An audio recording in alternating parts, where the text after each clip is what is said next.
Hello and welcome to the channel. और अब हम शुरू कर रहे हैं एक नया सब्जेक्ट स्वस्थ व्रत। स्वस्थ व्रत का पहला चैप्टर यानी कि इंट्रोडक्शन ऑफ स्वस्थ व्रत परिचर्या। तो स्वस्थ व्रत परिचर्या में पहले देखते हैं स्वस्थ व्रत क्या है। ये दो शब्दों से मिलकर बना है, स्वस्थ और व्रत। तो चलिए पहले हम स्वस्थ की परिभाषा को जानते हैं। स्वस्थ दो शब्दों से खुद भी मिलकर बना है, स्व और स्थ, जिसमें स्व का अर्थ होता है प्राकृत अवस्था और स्थ का अर्थ होता है स्थापित होना, यानी कि मनुष्य की प्राकृत अवस्था का स्थापित होना। इसको देखते हैं। मनुष्य की शारीरिक व मानसिक सभी क्रिया जब अपने प्राकृत अवस्था में रहे उसे स्वस्थ कहा गया है। फिर आती है इसकी परिभाषा जो चरक सूत्र स्थान में वर्णित है। शिष्टम निर्विकारत्वेन अवितिष्ठति इति स्वस्थ। इसे याद करना है। इसका अर्थ है कि शरीर की सभी विकारों से मुक्त होना स्वस्थ कहलाता है। सिंपल स्वस्थ वर्ड जो है उसे हम इंग्लिश में हेल्थ बोलते हैं। और what is health? Health is simply when a person is free from all the elements, मतलब उसे कोई भी बीमारी ना हो। उसके बाद हम आगे देखते हैं। आगे है स्वस्थ की परिभाषा में यहाँ एक और श्लोक दिया है। ये श्लोक है स्वस्थस्य भाव स्वस्थ। ये भी चरक सूत्र स्थान में वर्णित है और यहाँ पे इसका अर्थ है कि स्वस्थ होने की जो अनुभूति है उसे स्वास्थ्य कहा गया है। तो स्वस्थ और जो स्वास्थ्य है दोनों की हमको डेफिनेशन मिलेगी और ये दोनों याद कर लेंगे। फिर यहाँ पे एक श्लोक आता है जो हमने बहुत पहले से पढ़े हैं अपने फर्स्ट ईयर में या फिर स्टार्टिंग के जो चैप्टर्स हैं उनमें। सम दोष सम अग्नि सम धातु मल क्रिया प्रसन्न मन इंद्रिय आत्मा स्वस्थ इत्यभिधीयते। ये शिष्य सूत्र स्थान का है जिसमें ये कहा गया है कि सम दोष सम अग्नि सम धातु मल क्रिया, यानी कि दोष, अग्नि, धातु और मल, ये सभी और जो हमारे शरीर की क्रिया है ये सभी सम अवस्था में। सम अवस्था उस अवस्था को कहते हैं जहाँ पे ना ज्यादा होता है ना कम होता है, यानी कि बराबर का अवस्था। प्रसन्न मन इंद्रिय, यानी इंद्रिय, आत्मा, मन, ये सब प्रसन्न अवस्था में होती है, तो उस अवस्था को हम स्वस्थ कहते हैं। यह आचार्य सुश्रुत के अनुसार हुआ। अब हम देखते हैं स्वस्थ की परिभाषा चरक के अकॉर्डिंग एक और है। विकारो धातु वैषम्य साम्य प्रकृति उच्यते सुख संघिकम आरोग्यम विकारो दुख में च। अभी आचार्य चरक ने ये कहा है कि जो धातुओं की विषमता है उसे विकार कहेंगे और विकार यानी दुख। वही धातुओं की समता प्रकृति है और प्रकृति सुख होती है। अभी नेक्स्ट टॉपिक है आरोग्य के लक्षण। आरोग्य के लक्षण में ये श्लोक है, इसका हम अर्थ जान लेते हैं। अगर आपको ये श्लोक याद हो तो ठीक है, वरना इस पार्ट में दो श्लोक है, या तो चरक का ये श्लोक या फिर काश्यप का एक श्लोक, दोनों में से कोई एक याद कर लीजिएगा। तो देखते हैं चरक का ये वाला श्लोक। सम मांस प्रमाणस्तु सम संहनो नरः, यानी कि सम मांस प्रमाणस्तु का अर्थ हुआ कि मांस का जो प्रमाण है वो सही हो, सम अवस्था में हो, और सम संहनो नरः यानी कि मांस का जो संगठन है वो भी सम अवस्था में हो। दृढ़ इंद्रियो विकाराणाम न बलेन अभिभूयते। दृढ़ इंद्रिय हो और जो विकार है उससे व्यक्ति को ज्यादा कष्ट ना हो। फिर शुद्ध पिपासा आताप सह शीत व्यायाम सन सह, यानी कि शुद्ध यानी होता है भूख, पिपासा यानी प्यास, आताप यानी धूप, शीत और व्यायाम, ये सब को तो वो आराम से सह पाए, यानी कि इन सब से उसको ज्यादा कष्ट ना हो। कुछ लोग होते हैं जो बिल्कुल भी भूख नहीं सह पाते, बहुत कमजोर होते हैं, उनको चक्कर आने लगेगा, तो ये सब चीजें ना हो। फिर समपक्त समजर सम मांस चयो मत। समपक्त समजर यानी कि भोजन का पाचन सम्यक रूप से हो जाए, और सम मांस संचयो मत यानी कि मांस का संगठन भी सम बैलेंस स्टेट में हो। ये है चरक का श्लोक। अभी देखते हैं काश्यप संहिता में इसके वर्णन में क्या दिया है। तो काश्यप संहिता में ये श्लोक आता है, अन्न अभिलाषो भुक्तस्य परिपाक सुखीन च। अन्न अभिलाषा यानी कि अन्न की अभिलाषा करना, उसको डिजायर होगा खाना खाने का। भुक्तस्य परिपाक सुखेन च, उसने जो खाया उसका खाना भी अच्छे से जरण यानी कि पच जाएगा। शुष्टवर्ण मूत्र वा तत्वम शरीरस्य तुलागम, उसका शुष्टवर्ण मूत्र यानी कि मल मूत्र और वायु, इन सब का शरीर से आराम से अनुलोमन हो जाएगा, यानी कि इन सब के निकलने में कोई कष्ट नहीं होगा और शरीर में हल्कापन रहेगा। फिर आता है सुप्रसन्न इंद्रियत्वम, जो सुख स्वप्न प्रबोधनम, उसकी इंद्रिय प्रसन्न हो और उसे अच्छे स्वप्न आते हो। फिर बल वर्ण आयुष्य लाभ सौमानस्य समग्नित, बल वर्ण आयुष यानी कि बल का अर्थ हो गया स्ट्रेंथ, वर्ण यानी कॉम्प्लेक्शन और आयु यानी कि लॉन्गिटिविटी, आपकी आयु एक तरीके से, ये सब उस व्यक्ति के पास अच्छे हों। उसके बाद सौमनस्य समग्निता, सौमनस्य यानी कि उसका जो मन है वो भी प्रसन्न रहे और अग्नि भी अच्छी रहे। तो ये सारे लक्षण तो आरोग्य के हैं, अच्छे तो होने ही चाहिए। फिर दिया है विद्याद आरोग्य लिंगानी विपरीत विपर्य, यानी कि जो बुद्धिमान इंसान है वो ये समझ ले कि ये जो लक्षण दिए हैं इनके अपोजिट लक्षण किसके होंगे, उस व्यक्ति के जो रोगी है, यानी कि आरोग्य यानी कि रोग ना होना, तो इसका अपोजिट होता है रोग। तो ये जो लक्षण है इसके अपोजिट लक्षण रोगी में देखने को मिलेंगे। तो ये हो गया आरोग्य के लक्षण वाला टॉपिक। तो इसमें आप दोनों में से एक श्लोक याद कर लेना। फिर आता है स्वस्थ वृत्त प्रयोजन का महत्व, यानी स्वस्थ वृत्त ये जो सब्जेक्ट हम अभी पूरे साल पढ़ेंगे इसका प्रयोजन क्या है, व्हाट इज सिग्निफिकेंस या फिर एम क्या है इसका। तो बहुत ही सिंपल दिया है कि दो प्रयोजन है, स्वास्थ्य की रक्षा और रोगों का रोग निवारण। ये जो दो प्रयोजन है ये आयुर्वेद के बोले गए हैं। यहाँ पे इस तरह का श्लोक भी है, प्रयोजनम चस्य स्वस्थस्य स्वास्थ्य रक्षणम आतुरस्य विकार प्रशमनम। ये श्लोक तो सबको ही पता है। तो इनमें से ये जो स्वास्थ्य की रक्षा है, मतलब जो हेल्दी व्यक्ति है उसके जो हम हेल्थ की रक्षा करते हैं वो, उसमें तो स्वास्थ्य बहुत इम्पोर्टेंट रोल प्ले कर ही रहा है। इसमें जो योगा बताया गया है, जो लाइफस्टाइल से रिलेटेड सब चीजें हैं, वो सब तो उसकी स्वास्थ्य की रक्षा में आएंगे ही। और साथ ही साथ जो रोगी व्यक्ति है अगर वो भी स्वस्थ वृत्त के बताए नियमों का पालन करेगा तो वो जल्दी ठीक होता है। तो ये हुआ इसके प्रयोजन का महत्व। तो यहाँ पे एक और श्लोक आता है जो याद करना है, न जंतु कदाचित मर पृथ्व्यां जायते क्वचित अतो मृत्यु निवार्य स्याद किंतु रोग अनिवार्य। इस श्लोक में कहा गया है कि पृथ्वी पे जो भी आता है उसकी मृत्यु तो निश्चित है, यानी कि वो कोई भी अमर नहीं है इस दुनिया में, परंतु जो रोग है उनका निवारण किया जा सकता है। इनफैक्ट उन्हें उत्पन्न होने से भी रोका जा सकता है। कैसे? स्वस्थ वृत्त के बताए गए नियमों का पालन करके। सिंपल। तो ये श्लोक का ये अर्थ था जिसे शारंगधर ने बताया। पृथ्वी पे कोई भी अमर नहीं है, राइट? बस ये वाला आपको लिख देना है। फिर आता है धर्म अर्थ काम मोक्ष। धर्म अर्थ काम मोक्ष, ये जो चार चीजें हैं इनको पुरुषार्थ बोला गया है।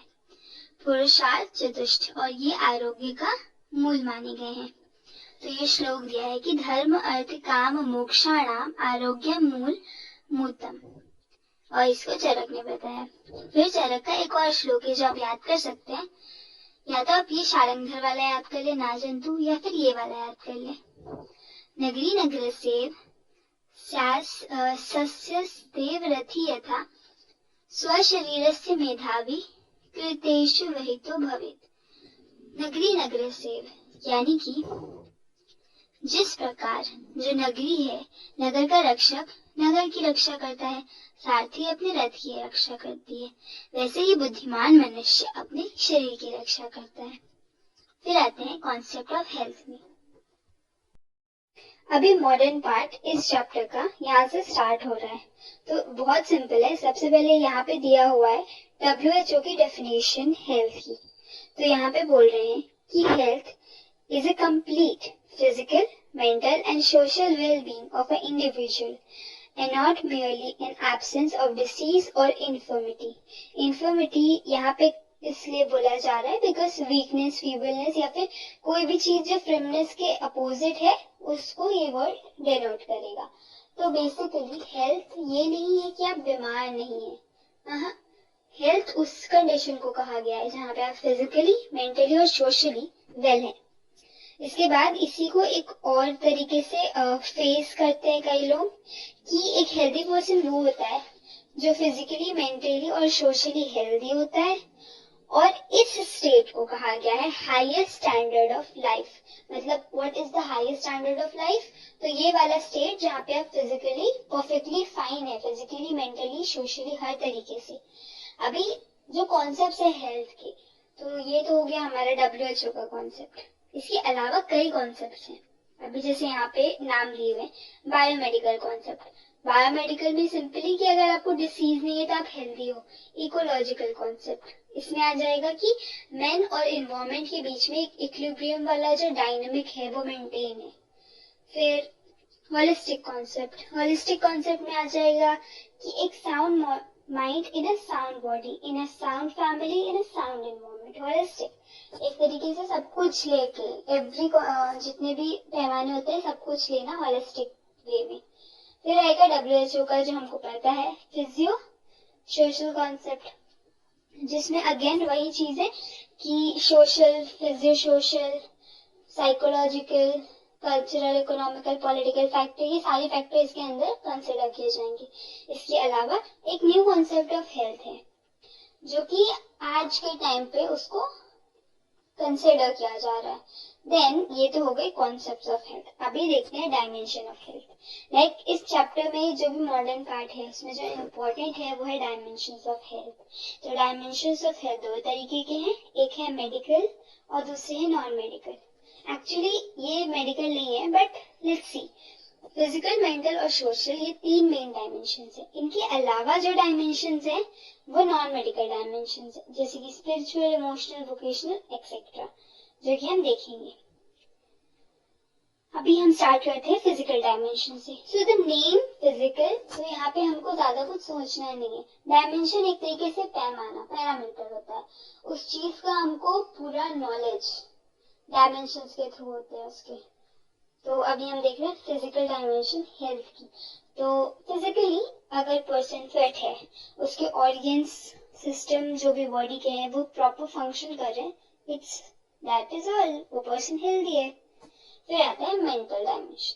मेंटल डायमेंशन में सिंपल, पर्सन जिसका जो मेंटल स्टेट है वो बैलेंस्ड है उसके सराउंडिंग वर्ल्ड के साथ, वो एक हार्मोनियस रिलेशन में है, इंटेलिजेंट है, मेमोरी और लर्निंग प्रॉपर है उसके, उसे हम मेंटल डायमेंशन उसका कहेंगे कि वो एक हेल्दी है.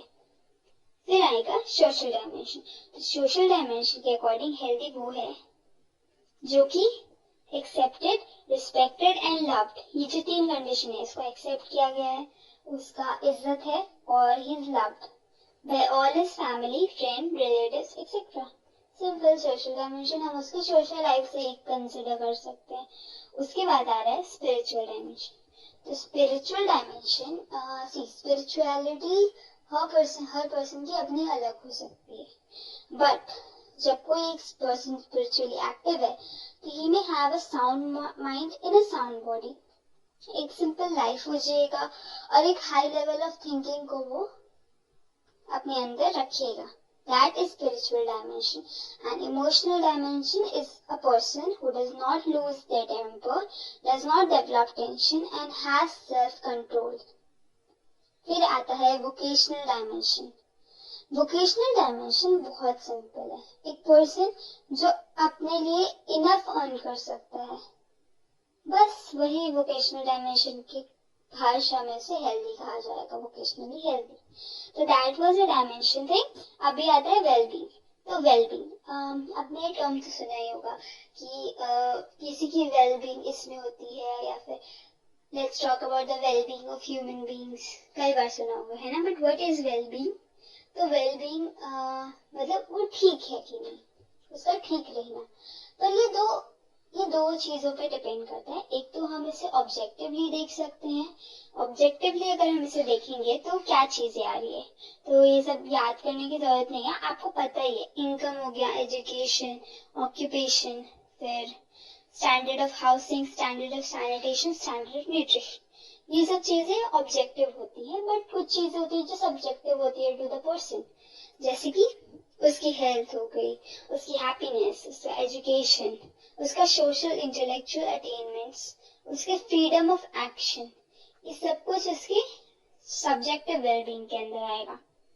So that's the thing. वही कि एक पर्सन की हैप्पीनेस उसका सब्जेक्टिव होता है, पर्सन टू पर्सन वो वेरी करता है, और हैप्पीनेस भी एक पार्ट प्ले करता है उसके वेलबींग में। If he is not happy, how can we say he is well? या फिर if he is not free, उसके एक्शंस जो चाहता है वो नहीं कर सकता है, वो अपनी लाइफ में फ्री नहीं है, तो ये भी उसके वेलबींग में एक तरीके से प्रॉब्लम है, एक हिंड्रेंस है। फिर आता है standard of living. Standard of living बहुत ही सिंपल है। एक यूजुअली वो पर्सन क्या क्या कंज्यूम करते हैं, गुड्स, क्या सर्विसेज वो एंजॉय कर रहा है, उसके बेसिस पे हम उसके स्टैंडर्ड ऑफ लिविंग को बोल सकते हैं। और इसको कंपेयर करना भी बहुत सिंपल है। कहीं के जीएनपी यानी कि ग्रॉस नेट प्रोडक्शन जो होता है, उससे हम पर कैपिटल जीएनपी से हम ये पता कर सकते हैं कि what is the standard of living there. So then the quality of life comes into play. Quality of life अभी थोड़ा subjective हो जाता है। ये combined measure होता है physical, mental and social well-being का, when perceived by individual or group of an individual. जैसे कि happiness, satisfaction, gratification, these are experienced in such life concerns as health, marriage, family condition, financial status, education, opportunity. तो ये आप अपने मन से लिख सकते हैं, आपको क्वालिटी ऑफ लाइफ क्या है ये पता ही होती है। End of course quality of life के कुछ इंडिकेटर्स होते हैं जो कि सिंपली आप कह सकते हैं इन्फेंट मोर्टेलिटी रेट, मतलब बच्चा जो पैदा हो रहा है उसमें कितनी डेथ हो रही है वो। लाइफ एक्सपेक्टेंसी एट एज 1, जब वो पैदा हुआ तो उसकी लाइफ एक्सपेक्टेंसी क्या है, like it's slowly reducing in India. आपकी जो एज है it's not 100 anymore, it's less than 100, so yes. फिर लिटरेसी रेट से भी हमें क्वालिटी ऑफ लाइफ काफी ज्यादा पता चलती है। केरला वगैरह में इट्स वेरी हाई, और बिहार साइड में बहुत ही लो है, तो वहां से हमको उसकी क्वालिटी ऑफ लाइफ पता चल रही। देन माय नेक्स्ट टॉपिक है spectrum of health. Spectrum of health क्या है? सो ये जो हेल्थ है एक इंडिविजुअल का, वो रेंज करता है स्पेक्ट्रम से, एक highest point of positive health से लेके लोएस्ट पॉइंट डेथ कंसिडर किया जाएगा।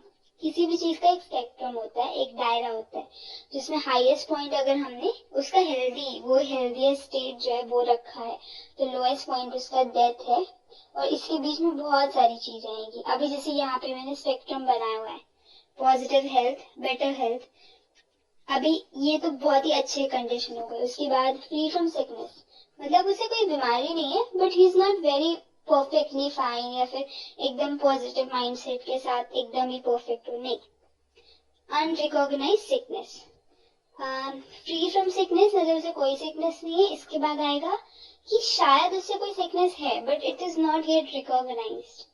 Mild sickness, severe sickness, death, ये रहा हमारा स्पेक्ट्रम। इसके बाद आता है डिटर्मिनेंट्स ऑफ हेल्थ। तो डिटर्मिनेंट्स ऑफ हेल्थ देखते हैं। डिटर्मिनेंट्स ऑफ हेल्थ है क्या? Factors which determine health are called the determinants of health. इनको हम एक एक करके फटाफट देखते हैं। इनके नाम बस देख लेना इज मोर देन इनफ, और इनके बारे में थोड़ा थोड़ा तो हमको पहले से पता है तो वो हम लिख सकते हैं। तो एक हो गया जेनेटिक फैक्टर, उसके बाद आएगा हमारा behaviour, social, cultural. Behavioural and social culture, आपका बिहेवियर, इन्वायरमेंट, उसके बाद नेक्स्ट टॉपिक है। फिर आता है सोशो इकोनॉमिक कंडीशन, वहाँ के जो सोशल कंडीशंस और इकोनॉमिक कंडीशंस को। हेल्थ सर्विसेज ऑब्वियसली एक डिटरमिनेंट है हेल्थ की, जितना अच्छा हेल्थ सर्विस होता है उतना अच्छा वहाँ की लोगों में हेल्थ देखा जाता है। जैसे इम्यूनाइजेशन प्रोग्राम्स चलाते हैं, सो इट्स ऑब्वियसली कि वो चीज वहाँ पे आपको कम देखने मिलेगी, वो बीमारी जिसके लिए ये चलाया गया। So that's it. तो ये चैप्टर यहाँ खत्म होता है। Thank you.